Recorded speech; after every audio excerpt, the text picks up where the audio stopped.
Hi everyone! In this video, I'll show you how to back up your Google Keep Notes. First, open Google Keep Notes. Long press on a note to select it. Tap the three dots at the top right corner. Select Copy to Google Docs.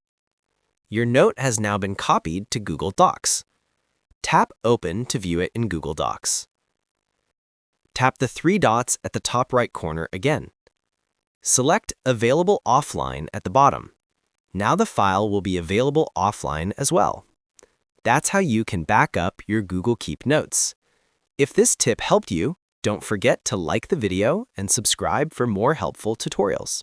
Feel free to reach out if you encounter any issues during the process.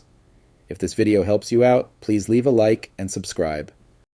Comment below if you have any questions. If you need further assistance, consider hiring a professional using the link in this video below.